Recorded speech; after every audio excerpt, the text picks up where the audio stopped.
Hi, I have created 6 videos on English poetry of class 12 of the Council of Higher Secondary Education Manipur so far. I am so grateful to my friends, students and viewers for sharing comments on my videos. Your comments encourage me to create more videos on English poetry. In due course of time, I shall make videos on prose pieces also.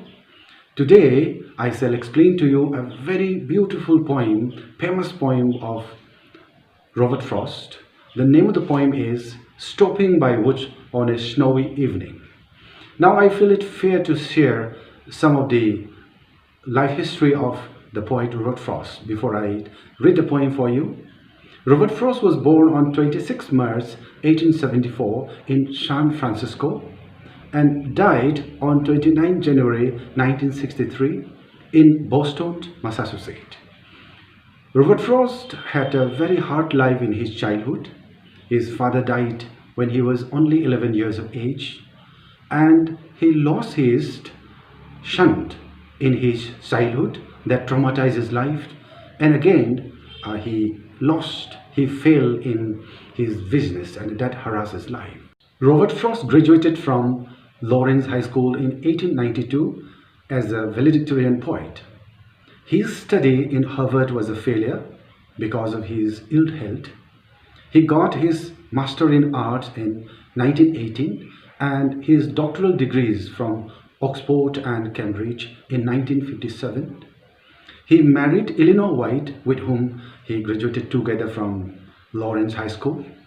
His career as a poet began so early in his life.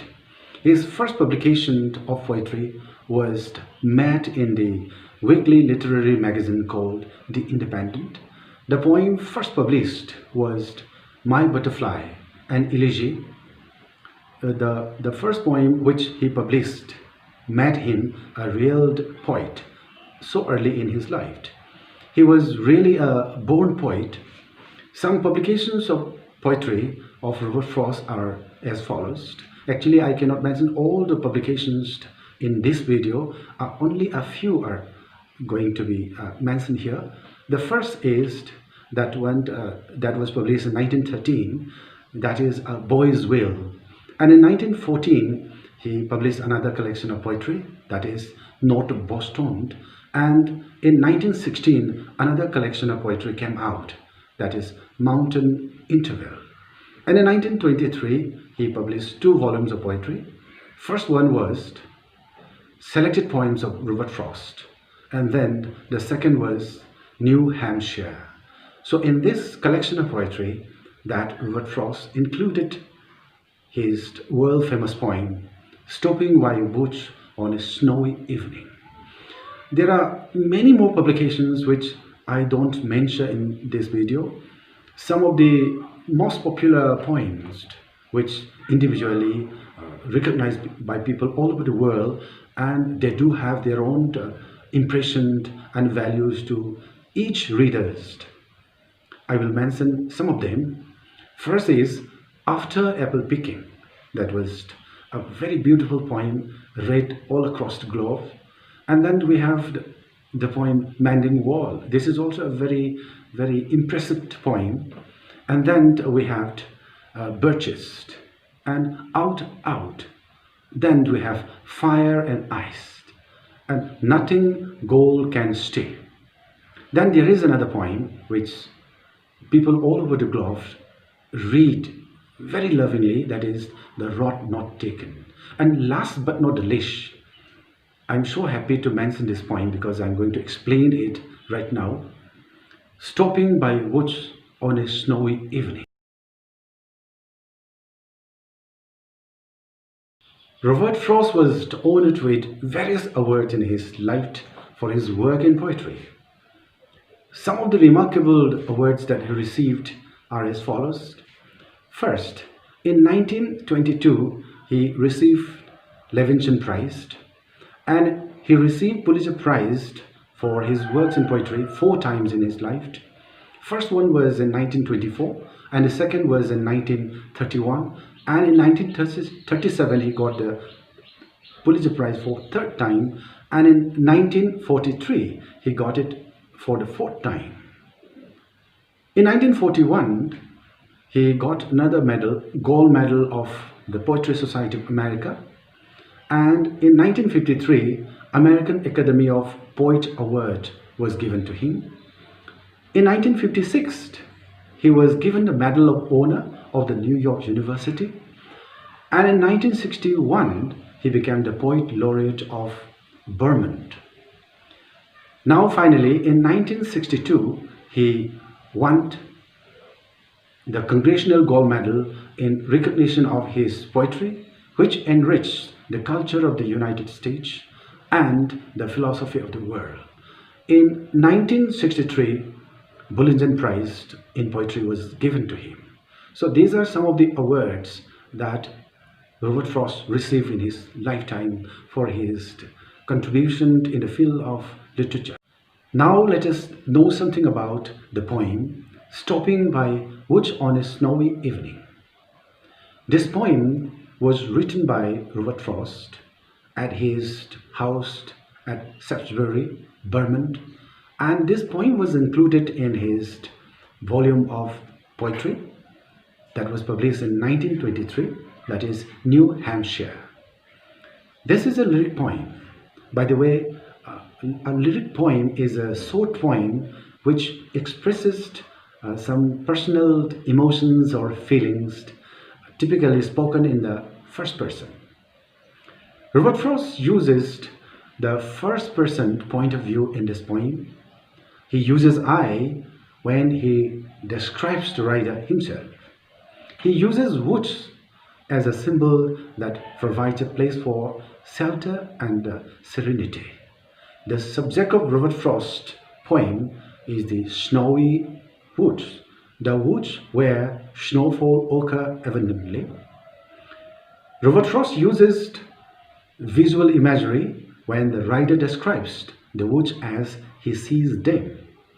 He utilizes auditory imagery when he describes the silence of the woods. The major themes in this particular poem, Stopping by the Woods on a Snowy Evening, comprises of isolation, duty, and nature. As expressed by the poet himself, he wrote this poem, Stopping by the Woods on a Snowy Evening, upon viewing the sunrise in just a few minutes without strain, after a night-long writing session of his longer poem, New Hampshire. And this is the titled poem of his collection of poetry, New Hampshire, that came out in 1923. There are some particular poetic devices utilized in this poem, Stopping by Woods on a Snowy Evening. The poem is written in iambic tetrameter. Let me now explain what is iambic tetrameter. Iambic tetrameter is the form of verse in which there are 4 beats of an unstretched syllable followed by 1 stretched syllable in each line. That means there are 8 syllables altogether in each line of the poem. There is regular rhyme scheme of AA, BA, BB, CB, CC, DC, and finally in the last quadrant we have D rhyme scheme. There are 4 quadrants in the poem. So one quadrant is one stanza of the poem. There are 4 stanzas altogether, and they have a specific rhyme scheme, as I have mentioned. A quadrant is a 4-line stanza in poetry, so we don't have to have confusion over what is a quadrant. A quadrant is a 4-line stanza in poetry. Let's now read the poem Stopping by Woods on a Snowy Evening in full. Whose woods these are, I think I know. His house is in the village door. He will not see me stopping here to watch his woods fill up with snow. My little horse must think it queer to stuffed without a farmhouse near, between the woods and the frozen lake, the darkest evening of the year. He gives his harness bells a set to ask if there is some mistake. The only other sounds the swift of the wind and the downy fleck. The woods are lovely, dark and deep, but I have promises to keep, and miles to go before I sleep, and miles to go before I sleep. So this is the poem, Stopping by Woods on a Snowy Evening. Let us now see what the poet Robert Frost says in each stanza of the poem. Let's now explore the thoughts of Robert Frost contained in the poem, Stopping by Woods on a Snowy Evening. Here is the first stanza of the poem. Whose woods these are, I think I know. His house is in a village though. He will not see me stopping here to watch his woods fill up with snow. In these lines, Robert Frost is trying to grab the attention of the reader, as if he is whispering to the ears that is not crystal clear that the owner of the woods is known to him, showing the first uncertainty to the reader. This is not a planned program of the poet traveling through the woods. He assures himself that the atmosphere of the woods is calm but mysterious. He has to stop there, breaking his journey. The mysticism expressed here is so clear with his statement that the owner of the woods lives in a far place, and so he or she will not see his presence near the woods. It is quite mysterious. This means that there is a clandestine attempt on the part of the poet to witness the lovely scenery of the woods in snow. The temptation of watching the woods covering with beautiful snow is uncontrollable amid his unstoppable journey. So this is the idea that we get out of the words used in this first stanza of the poem. Now let's see what the poet expresses in the second stanza of the poem. My little horse must think it queer to stuffed without a farmhouse near, between the woods and the frozen lake, the darkest evening of the year. This stanza is only one sentence, arranged in 4 separate lines with firm syntax structure. There is an expression of false sense of security. Robert Frost personifies the horse as if it is a human being. Now, the horse speaks in a very simple language, asking the speaker if there is some mistake. On other days, he stops normally near a farmhouse to feed him, or to let him relax for some time, or to let him drink water from the nearby lake or pond. But that night he stops at an unstoppable countryside where there are woods on one side of the road and a frozen lake on the other side. The phrase we find in the lines, that is, the darkest evening, precisely indicates that the time is winter and the day may be the 21st December, which is known to us as winter solstice, on which there is the longest night of the year. The word darkest may mean that the night is dark. So the scenery has a combination of 2 colors. One is black and the other is white of snow. In this way, Robert Frost expresses some mysterious scenery again in the second stanza of the poem.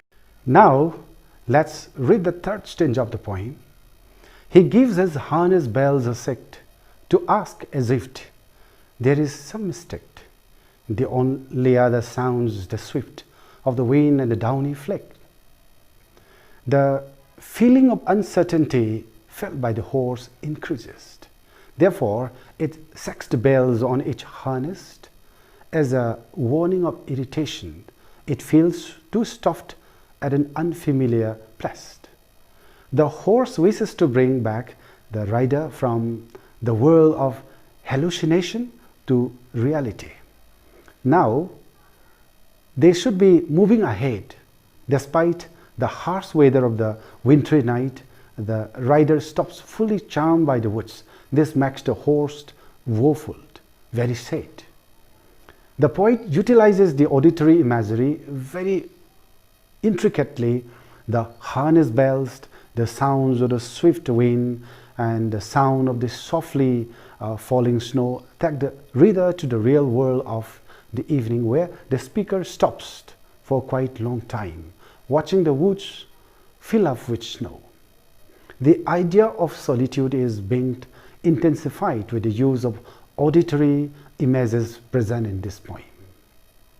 So this stanza gives us a very real and very beautiful scenery of the woods, waking the poet himself to the reality that these are the things that you should see and these are the things that you should do. So wake up to your world of human beings, not to the world of your dream.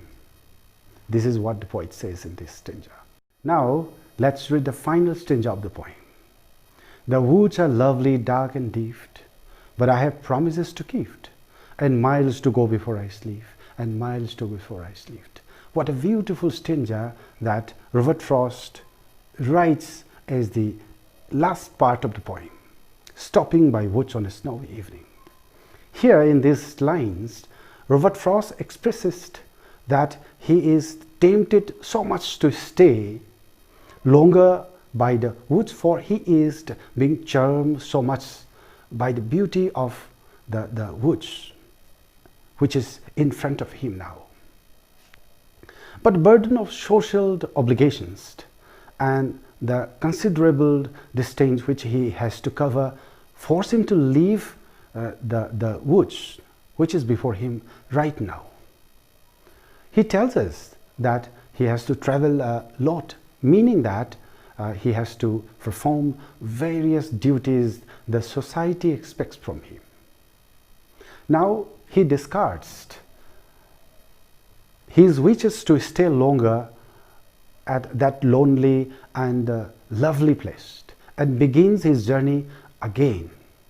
Robert Frost, expression of love he feels of the woods, the dark and deep woods, the sheen and the hurt movement of things, and the lullaby of inner speech are an invitation to sleep. That means his winter sleep, which is very close to easeful death. The poet's words do have dual meaning, as that very often happens in lyrics. One is the world of perfect solitude of the woods, and the other is the world of people and social obligations. Both worlds have equal values to the poet. The poet is more concerned with the promises he has already made to his people. He is aware of the miles that he has to travel. He declares now loudly that social responsibility is stronger in him than the attraction of the woods, which are lovely, dark and deep.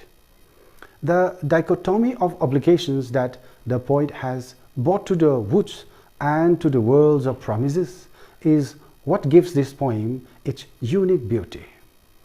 In the end, I'd like to say that the poem Stopping by Woods on a Snowy Evening is indeed a very beautiful poem, which touches the heart of every reader with an inflicting wisdom that man should balance himself between the world of man and that of nature. Although there are things that distract the mind by the excellent work of some human fellows, known or unknown to him, one has to move on to accomplish his promises. Thank you so much for your patient viewing of my video. Bye-bye. Take care.